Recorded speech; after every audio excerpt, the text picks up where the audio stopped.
Hey, I'm Jordan. Welcome to the shop.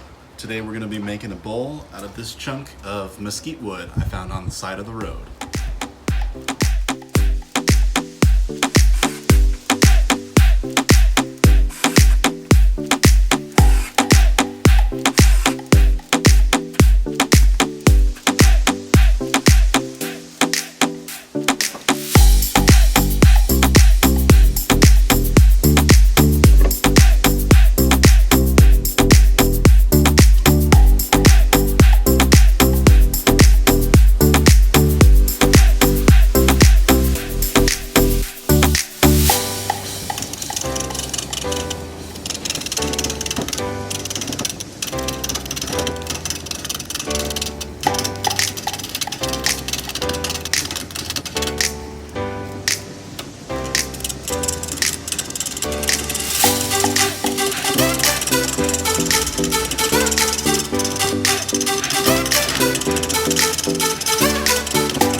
Here it is, the finished Mesquite Bowl, made out of a log I found on the side of the road.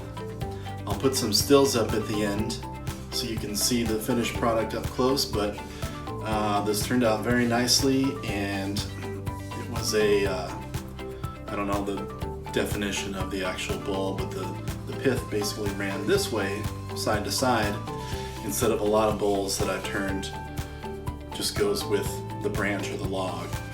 So you would see the pith in the middle. But that made some really cool grain variation that runs throughout it. And I've only done like 7 or 8 bowls, so I'm still really new to it. But I'm starting to get better at that finishing cut in the end to really make a nice transition from the lip to the bottom. But hope you enjoyed watching. I appreciate you watching and visiting the channel. If you wouldn't mind, give it a like and a subscribe if you want to see more. Until next time.